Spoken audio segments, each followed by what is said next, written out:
Hello, I'm Rick Stivers with YoungMartin'sReels. Today, we're going to be working on this Mitchell 302. Now, I'll be forthcoming on this. When I got this reel, this is one of those 25-cent reels that I got. And when I received it,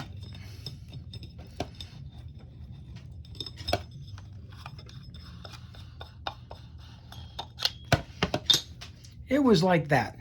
It was also much dirtier than it is right now. I've cleaned it a little bit. I haven't taken it apart yet, but it was like that. So I made a trade online with, what was the man's name?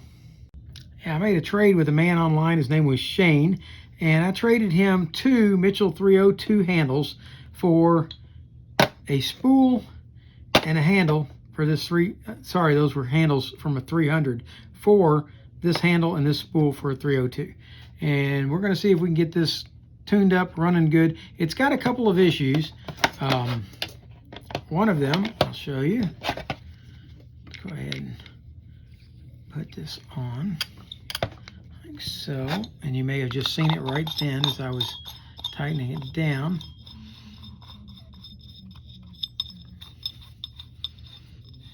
Okay, one of the issues that it has is that the handle hits the bail right there. See there? Let's back this out a little bit. The handle hits the bail. And we're going to see what we can do to fix that.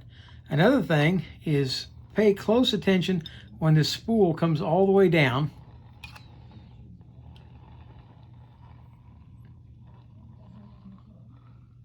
Right there, when the spool hits the bottom, it's bottoming out. Okay, so we're going to have to do something about that, and I'm pretty sure that's going to be a spacer.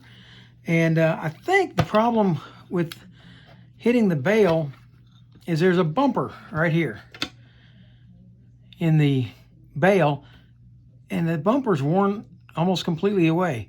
So what happens when this bail trips, it's supposed to come forward, and that bumper is supposed to hit against this stop right here, which should stop it right about there. Well, there's no rubber bumper there anymore. So I've got to see what I can come up with on that. I think I'm going to go out by the end of the video, you'll see this video may not post today. It may be tomorrow or the next day. I'm going to see what the guys on the Mitchell site have to say about that, see how they go about fixing that. See what they use for a rubber bumper. I've heard of some people shaving down and putting a wooden peg in there. I don't know that that's the best option for it. We'll see what I can come up with though. But that takes care of that. The other problem was that the anti-reverse on this didn't work at all, and it's working fine now. It's let's see if we can get it. Yeah, so the anti-reverse is working fine now.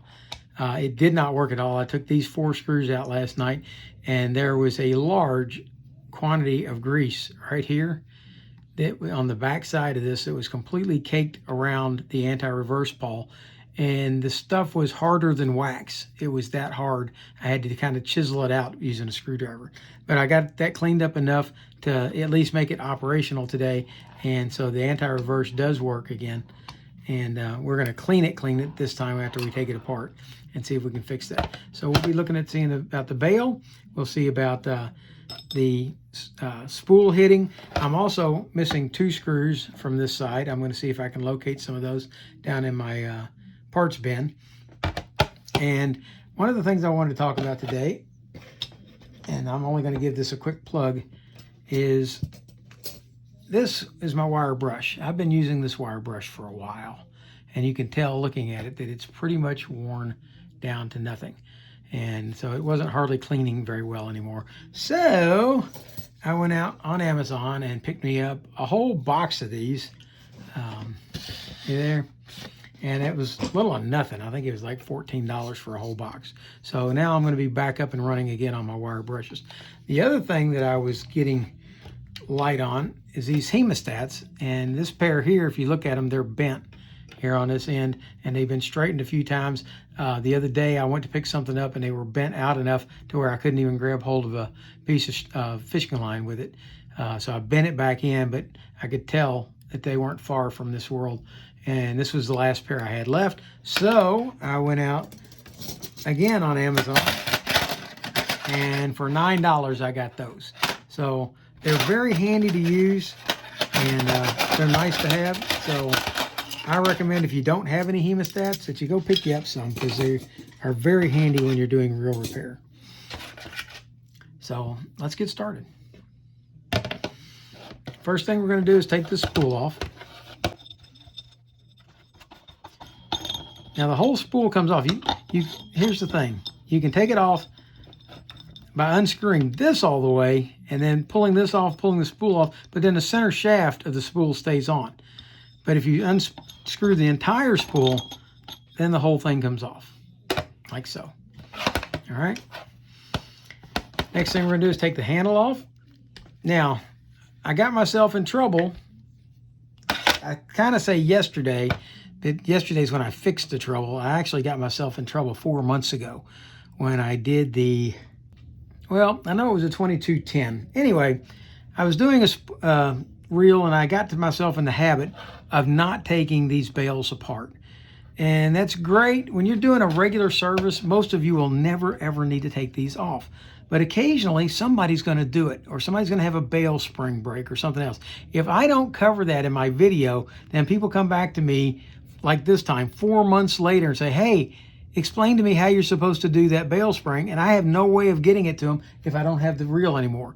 And today I moved out 14 reels. So that's going to be something that's going to be happening more and more, is I'm going to have less and less of these reels still sitting around when everything is said and done. So I'm going to start making sure that we take the bales apart on these videos, just so you can do it. I'm going to tell you every time not to do it, but I'm also going to show you how to do it in case you have to do it. All right? Because sometimes that's just going to have to happen. So I'm going to have to get in the habit of doing that. If you see me do a video and I don't do that bale, and I haven't given you any explanation for why I didn't, then it's time to contact me and say, hey, Rick, what's going on? Also, something else I wanted to show you before I take this apart. I don't know if you noticed it a while ago when I was showing you how much the spool was moving up and down. But this spool on this thing, watch the oscillation of the spool as it goes up and down. It goes up, comes down a little bit again, then it goes up again. See how it's not a steady up and down oscillation like most spinning reels are? Yep, going the wrong way.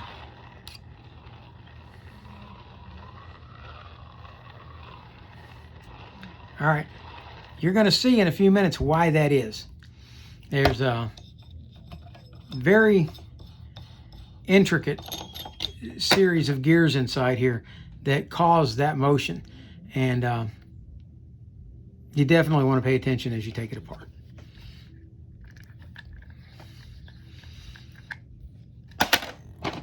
All right, we're going to take these screws out.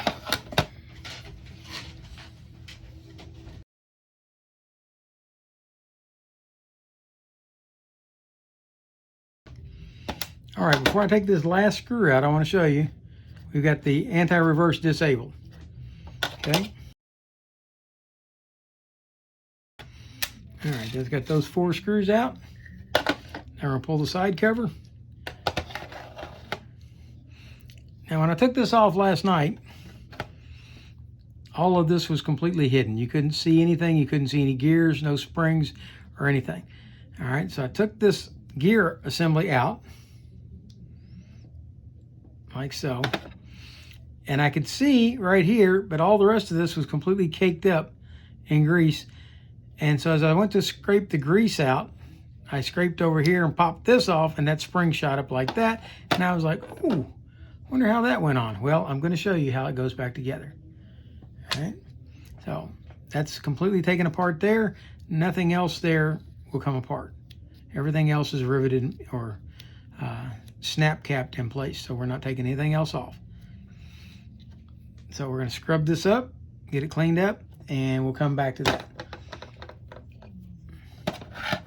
Next, on the other side of this, let's see if there's anything we can do here. All right, there is a screw here. Let's clean this up enough that we can get a screwdriver on it. All right. All right, that's got that screw out. That's a very, very fine thread screw. Okay. Now, that's going to release this bar at the end, but that did not release the crosswind block. So we're going to have to take the other side apart, try to do that. But in the meantime, we'll go ahead and pull this block out, if it will come out. And it does not, okay? So that one stays in place as well. All right, but notice the motion in here. This is going to be going round and round. This is going to be going round and round as this turns. And all of that creates this motion in and out. All right, so now, since we're going to have to get the other side apart, let's go ahead. Well, let's see what's holding that. Because there's no screw in it. Look, if there was a screw, it wouldn't be able to rotate like it's doing. Okay, so we're going to have to figure out what's holding that in, and my guess is it's going to be a couple of E-clips. But I'll tell you what, let's go ahead and take the other side off just to make certain.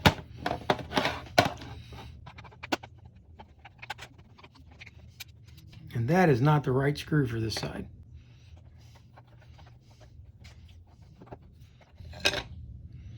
Okay. Two different screws, but neither one of them seem to be the matching screws for what belongs there. Okay, we've got that off. There's the side plate off. Okay. And this will turn, but we still aren't clean enough to see what's going on. So let's see if we can wipe this free and get it cleaned up enough to be able to see what's going on.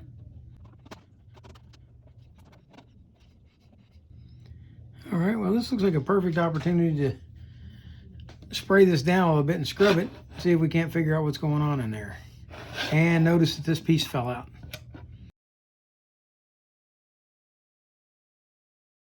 Like so and like so. Fit flush against there, except it was on the other side. And is it possible that it's, yes, it's reversible. So this is a reversible reel. This reel can be set up either left or right hand drive. Well, that's nice.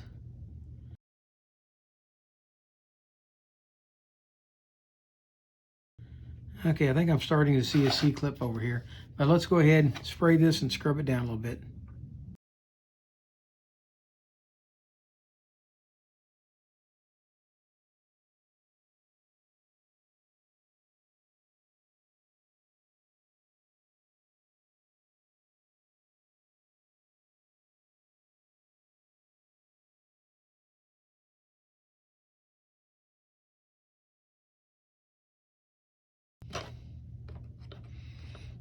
Okay, it's one of them.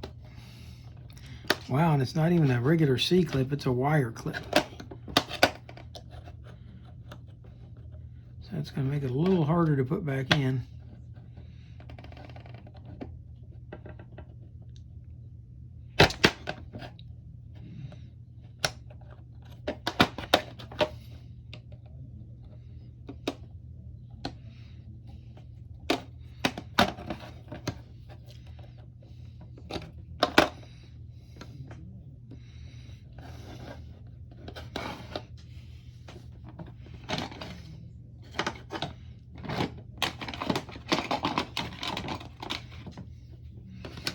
I'm going to put a screwdriver on each side and see if we can, there we go.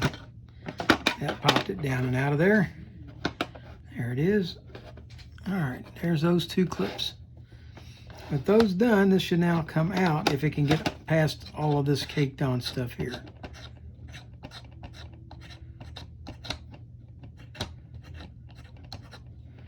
All right, there we go.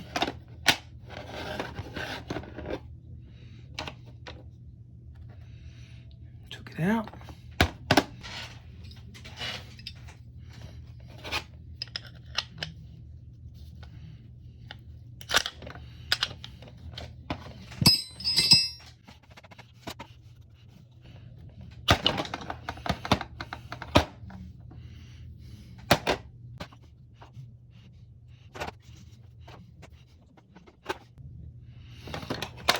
All right, this leaves us with a set screw here to hold this in. And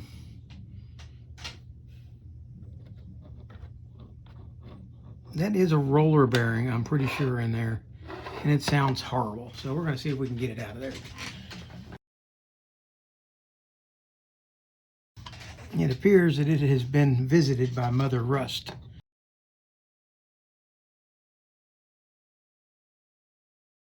That one appears that it may not ever come out of there.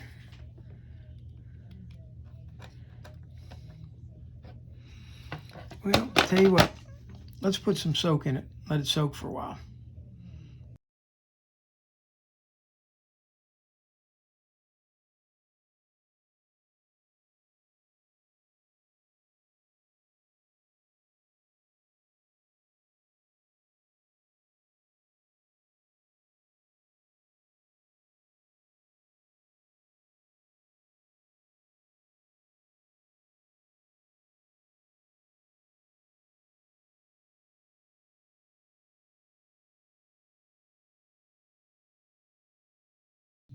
Okay, with some judicious application of some heat, I was able to get that screw out.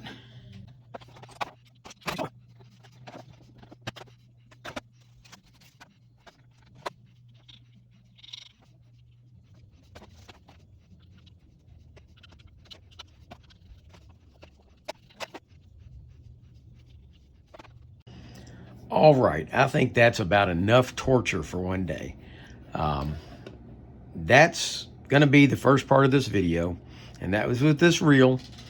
And what I eventually had to do, folks, is break down, give up, and find another frame for this reel to put the parts into.